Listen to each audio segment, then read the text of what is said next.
우리 사랑하는 가족들과 함께 우리 또 온라인으로 예배하는 우리 가족들은 우리 옆에 앉아서 함께 예배하는 우리 가족들과 함께 이렇게 인사하겠습니다. 사랑합니다. 축복합니다.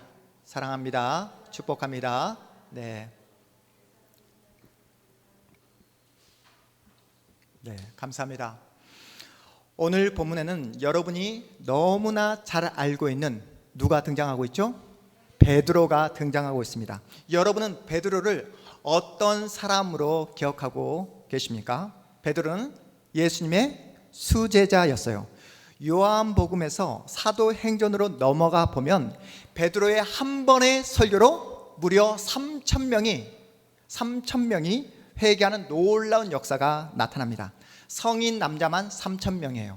그러면 아내와 어린 자녀들까지 합하면 좋기 10,000명이 넘는 사람들이, 그 엄청난 사람들이 베드로의 한 번의 설교로 회개하고 또한 세례를 받는 놀라운 역사가 나타납니다. 베드로는 그 역사적 한가운데에 서 있었던 위대한 설교자였어요. 그뿐입니까? 사도행전 3장에서는 성전 미문 앞에 앉아 구걸하고 있는 안진뱅이를 향해 베드로가 뭐라고 말씀하죠?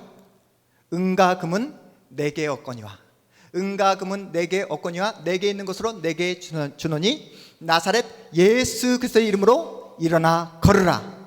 주님의 말씀을 통해 안진뱅이를 일으키는 놀라운 역사도 나타내 보입니다. 사도행전 5장에서는 베드로는 하나님께 드려야 될 헌금을 속인 채 하나님께 바친 누구요? 어떤 부부?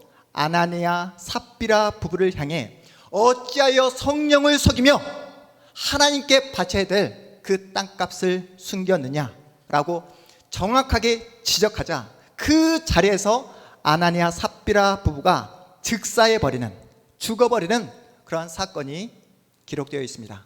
여러분, 이쯤 되면 베드로 보통 사람 아니잖아요. 신령합니다. 우리가 가까이 하기에는 너무나 먼 사람처럼, 비범한 사람처럼, 위대한 사람처럼 보여집니다. 그런데 여러분, 베드로를 생각할 때마다 떠오르는 또 다른 대표적인 사건이 있잖아요. 어떤 사건이죠?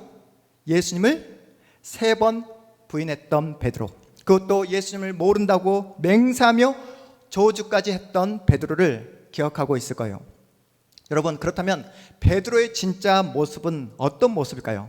베드로는 예수님과 늘 함께 했어요. 수제자이었기에 예수님 옆에서 가장 가까운 거리에서 예수님이 보여주신 그 놀라운 기적들을 바로 옆에서 볼 수 있는 그런 영광을 누렸습니다.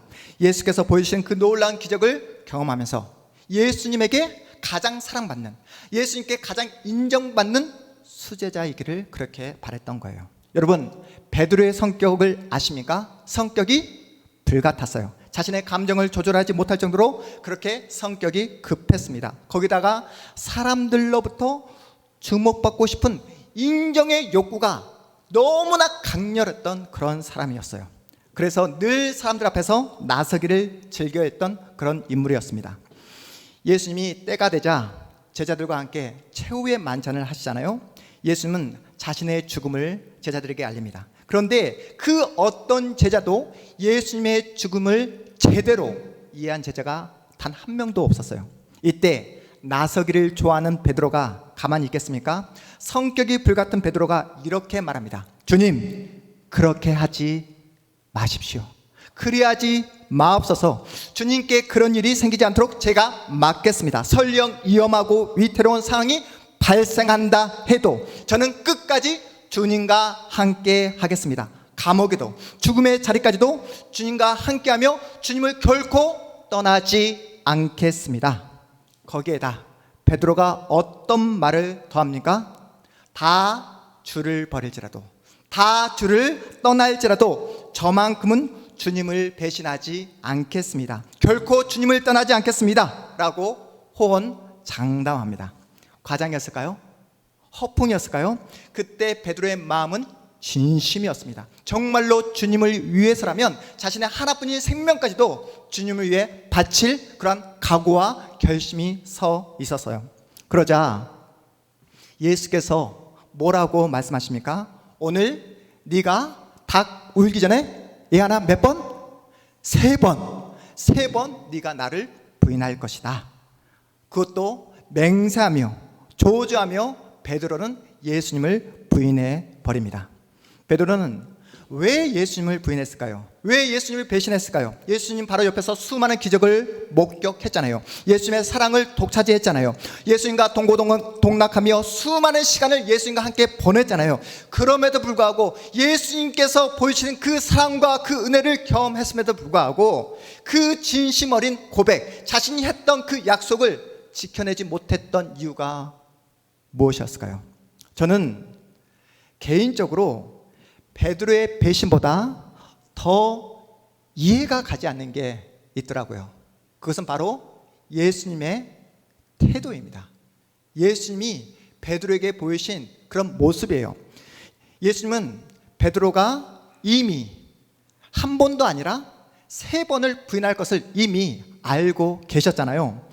네, 그럼에도 불구하고 왜 예수님은 베드로를 버리지 않았을까? 왜 예수님은 부활하신 다음에 베드로를 찾아간 것일까? 잘 이해가 가지 않았습니다. 여러분은 예수님의 이런 모습, 이런 태도가 이해가 되십니까? 생각해보면 베드로의 배신은 충분히 이해가 되잖아요. 여러분, 우리도 예수를 믿고 예수를 만났지만 우리의 삶의 현장에서 예수님을 배신할 때가 얼마나 많습니까?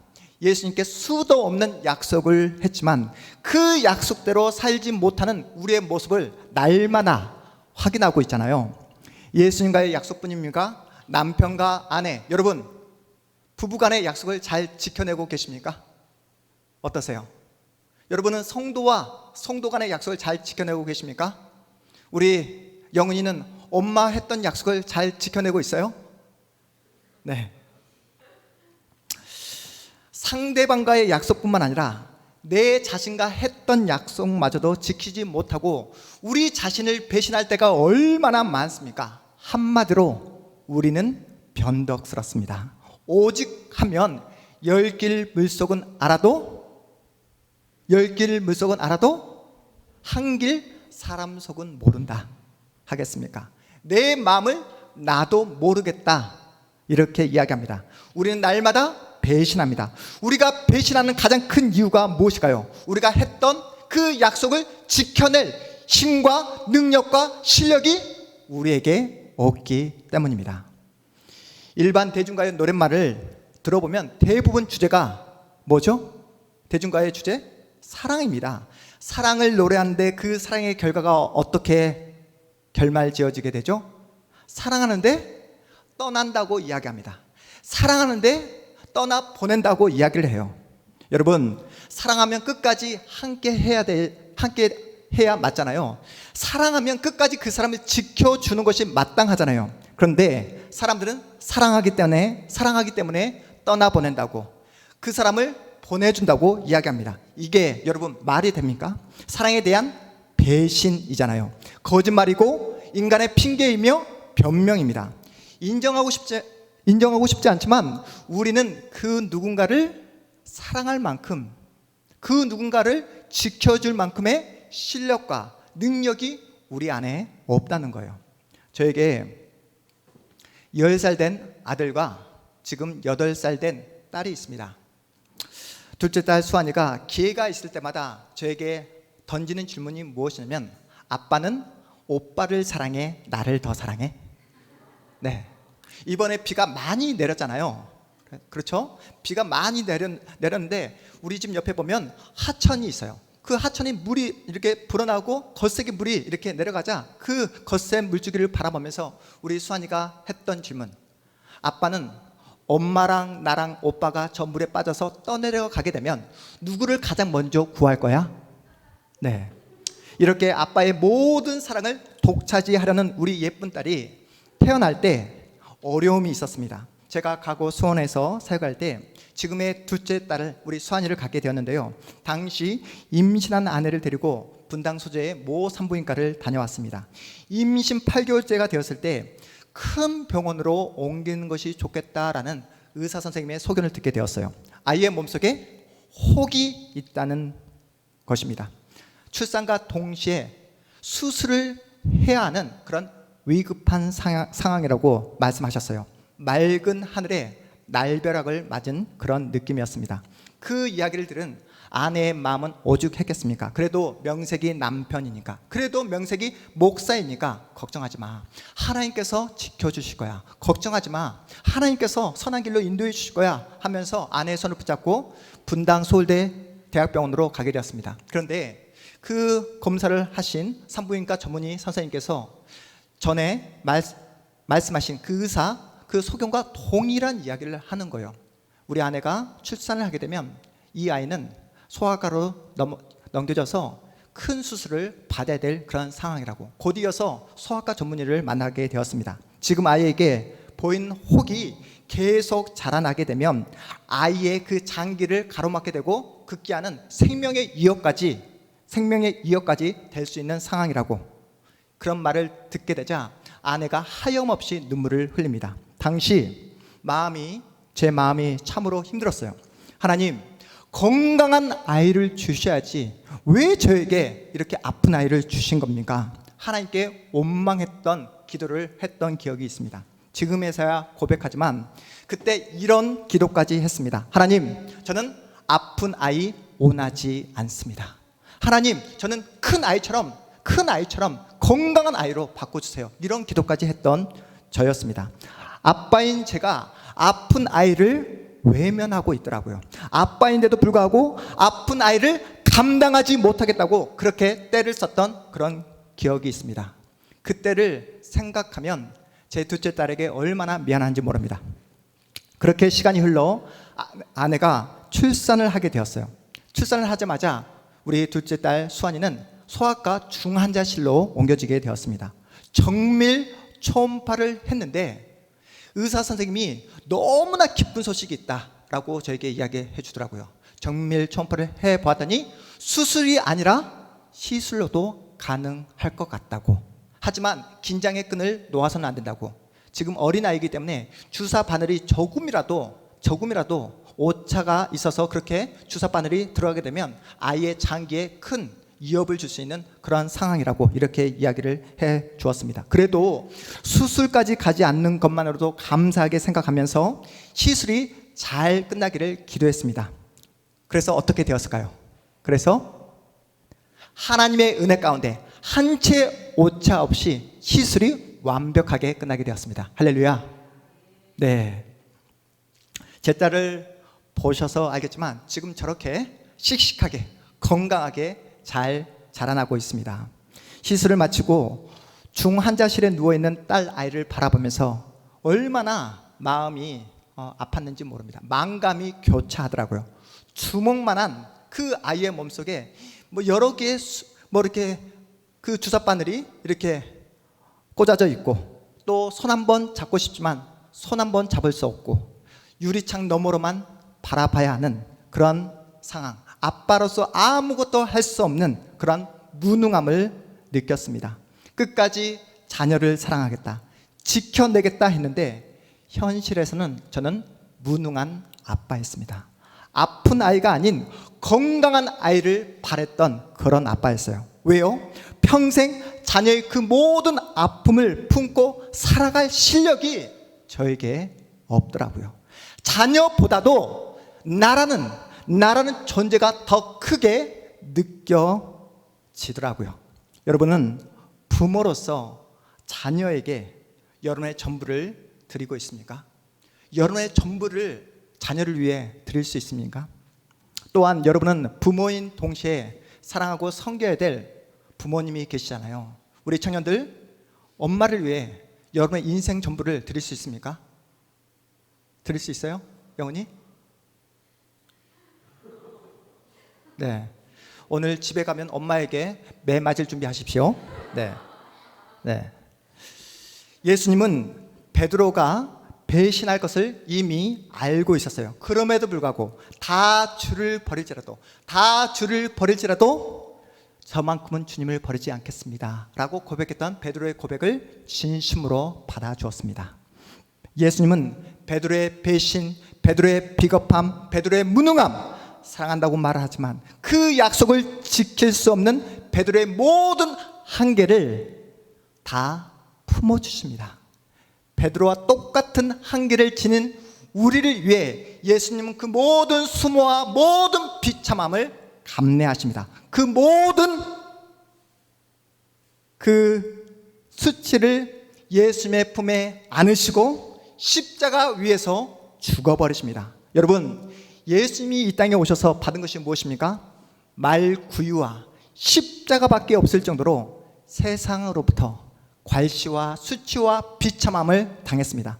가장 가까운 수제자로부터 배신을 당했어요. 그럼에도 불구하고 예수님은 그 제자 베드로를 사랑하시되 끝까지 사랑해 주었습니다.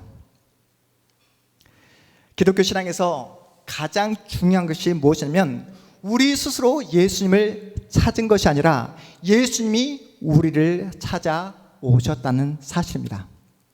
부활하신 예수님은 죄책감으로 하루하루 죽지 못해 살아가고 있는 그 베드로를 만나 주십니다. 범죄와 그리고 배신은 누가 했죠?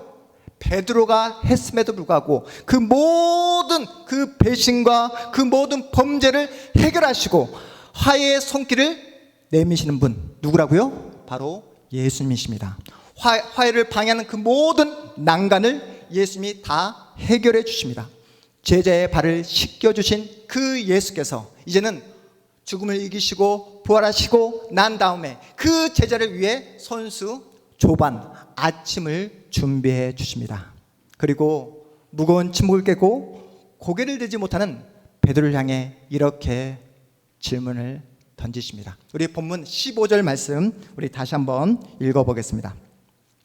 본문 15절 말씀입니다. 함께 읽습니다. 시작.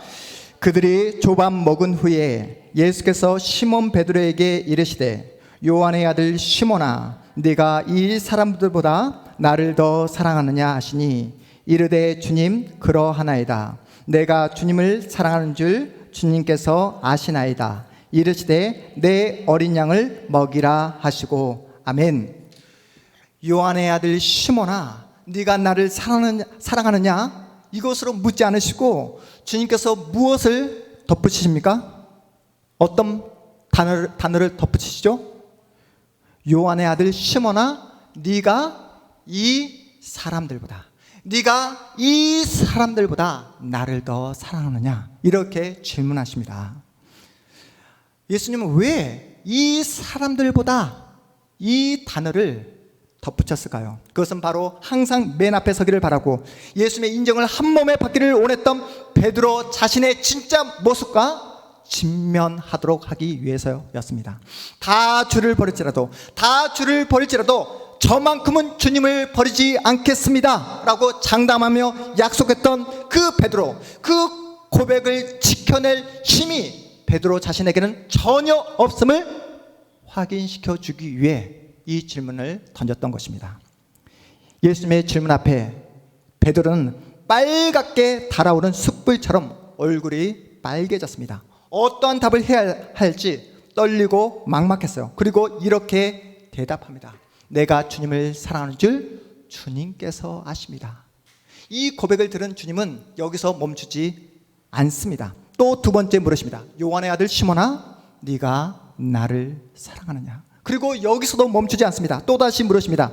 요한의 아들 시몬아 네가 나를 사랑하느냐. 이렇게 세 번째 대묻자 베드로가 근심하기 시작합니다. 이제는 막막함을 뛰어넘어 두려운 마음이 밀려옵니다. 왜냐하면 자신의 못난 각오가 떠올랐기 때문이에요.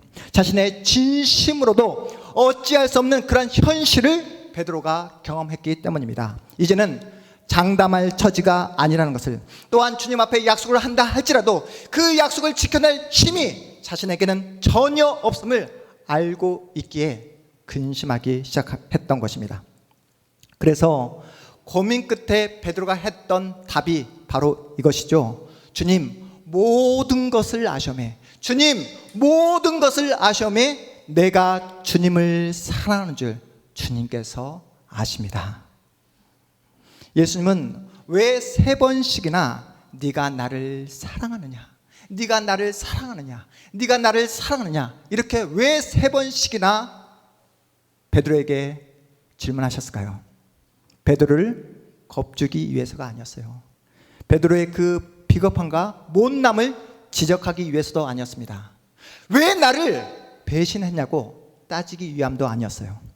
베드로는 더 잘 알고 있었습니다. 자신이 얼마나 연약한지, 얼마나 부족한지, 얼마나 못난지를 자신이 더 잘 알고 있었어요. 그래서 죄책감으로 고개를 들지 못하고 그렇게 살아가고 있던 베드로를 향해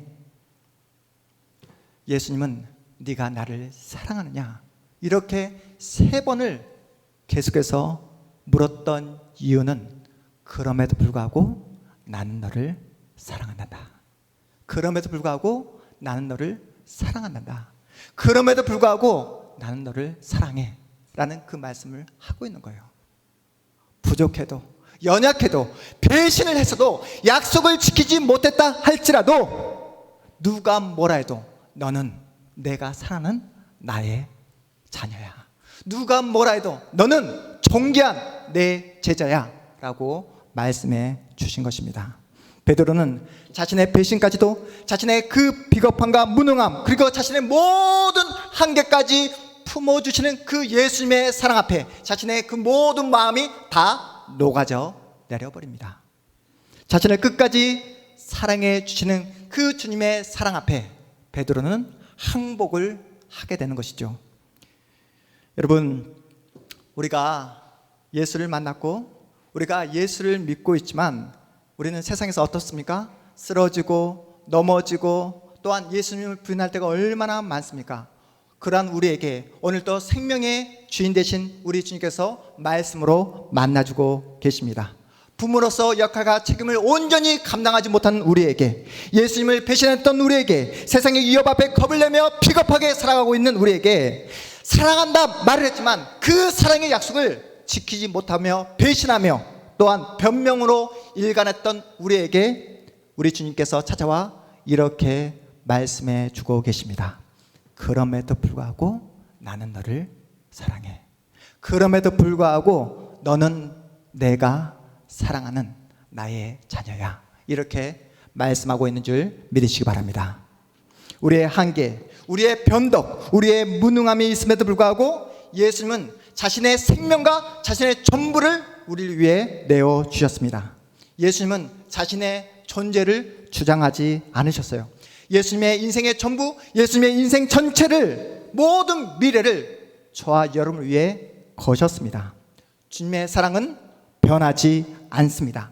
우리는 거짓말을 하지만 우리 주님은 결코 거짓말을 하지 않습니다. 우리는 비겁하게 배신하지만 우리 주님은 한 번도 우리를 향한 주님의 사랑을 중간에 포기하거나 또한 중간에 멈추질 않으십니다.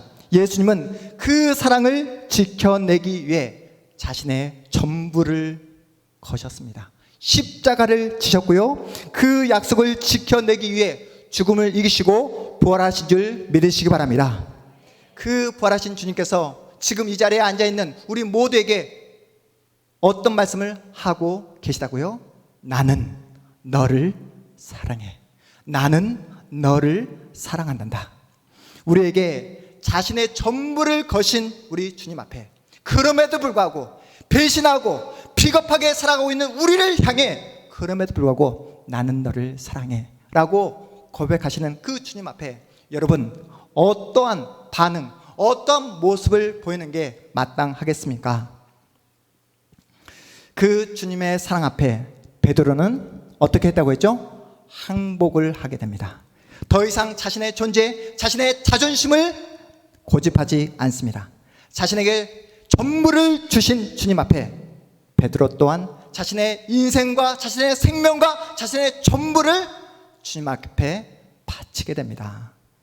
베드로는 자신의 인생과 전 존재를 주님께 드리며 주님의 사랑을 증거했던 거예요. 예수님을 향한 그 뜨거운 사랑이 회중들의 가슴 속에 파고들게 되자 사도행전 3장에서 어떻게 되었다고 했습니까? 안진뱅이가 일어나고 한 번의 설교로 3,000명이 회개하는 놀라운 기적의 역사를 맛보게 되었던 것입니다. 예수님의 사랑과 베드로의 사랑, 예수님의 그 뜨거운 마음과 베드로의 그 뜨거운 마음이 만나게 되자 놀라운 생명의 역사가 나타나게 된 거예요.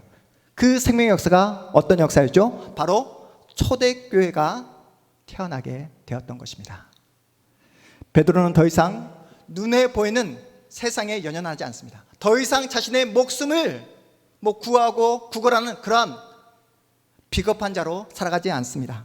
예수님의 그 뜨거운 사랑을 경험한 후에 그의 삶의 자세가 완전히 변화되게 되었어요. 더 이상 껍데기를 추구하는 어리석은 인생이 아니라 이제는 예수만 추구하고 진리만 추구하는, 본질을 추구하는 그런 예수의 삶으로 완벽하게 변화되게 되었습니다. 낮아지고 희생하고 섬기는 인생을 살다가 영원한 주님의 품에 안기게 되었던 거예요.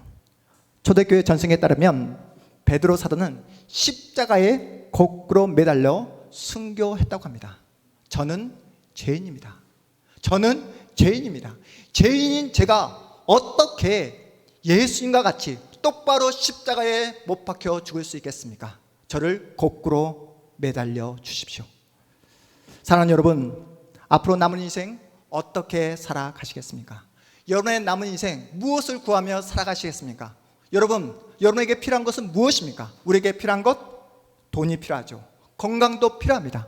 사회적 안정과 또한 사회적으로 평안함도 필요합니다. 우리에게 돈도 필요하고 건강도 필요한 것 맞습니다. 하지만 우리에게 가장 필요한 것은 예수 그리스도의 사랑인 줄 여러분 믿으시기 바랍니다. 우리 딸 수환이는 아빠가 자신을 얼마나 사랑하고 있는지 알고 있어요. 여전히 저의 사랑이, 우리 딸을 향하는 저의 사랑이 여전히 부족하지만 저는 주님의 사랑을 통해 저의 전부를 우리 딸을 위해 걸었습니다. 여러분, 여러분의 인생, 앞으로의 미래 어디에 거시겠습니까? 누구에게 여러분의 마음과 인생과 생명을 거시겠습니까? 우리의 인생 한 번뿐인 우리의 시간을 예수님께 여러분의 인생 전부를 거셔야 됩니다. 예수님께 마음을 드리고 예수님께 여러분의 미래를 걸게 되었을 때 어떠한 역사가 나타나게 된다고요? 초대교회가 탄생했던 것처럼 여러분의 마음을 주님께 드리고 여러분의 마음을 예수님께 바칠 때에 그때서야 비로소 진정한 사랑을 할 수 있게 된다는 거예요. 예수님을 사랑할 때만이 여러분 가족을 사랑할 수 있습니다. 주님을 사랑할 때 주님의 몸된 교회를 위해 마음을 드리고 마음을 바쳐서 기도할 수 있게 되는 거예요. 여러분 예수님의 마음과 여러분의 마음이 만날 때, 예수님의 사랑과 여러분의 사랑이 만날 때야 비로소 주님께서 원하시는 교회 공동체가 세워지게 된다는 사실입니다. 예수님께 마음을 드리고 이 교회에 여러분이 정말로 전부를 드릴 때 하나님께서 원하시는 진정한 예배 공동체, 따뜻한 공동체, 주님만 예배하는 참된 예배 공동체가 세워지게 되는 줄 믿으시기 바랍니다. 기억하십시오. 예수님은 여러분을 위해 전부를 거셨습니다. 전부를 주셨습니다. 설령 우리가 이 땅을 살아가면서 넘어지고 쓰러지고 또한 못난 짓을 한다 할지라도, 그래서 세상은 우리를 모른다 하고 우리를 포기해 버린다 할지라도 예수님은 끝까지 우리를 사랑해 주십니다. 그 주님의 사랑이 우리를 다시 일어나게 하고 빛을 발하게 하는 자리로, 믿음으로 소망을 바라보는 자리로 일으켜 세워주는 가장 큰 원동력이 되는 줄 믿으시기 바랍니다. 그러니 다시는 우리 절망하지 맙시다. 다시는 우리 걱정하지 맙시다. 우리에게 여러 가지 환난과 여러 가지 어려움이 우리에게 찾아온다 할지라도 우리를 사랑해 주시는 우리 예수님, 자신의 전부를 우리에게 거신 그 예수님을 바라보면서 더 이상 비겁함의 자리, 더 이상 변명과 핑계로 일관했던 그 자리, 두려움과 그런 막막함의 자리에서 일어나 예수의 사랑을 입은 예수의 사람답게 이제부터 어떻게 해요? 신실하게, 진실하게, 그리고 그 예수 그리스도의 사랑을 날마다 맛보며 살아가는 아름다운 인생으로, 주님을 증거하는 인생으로 살아가시는 여러분의 복된 인생, 여러분의 복된 미래 되시기를 주님의 이름으로 축복합니다. 우리 자리에서 일어나겠습니다.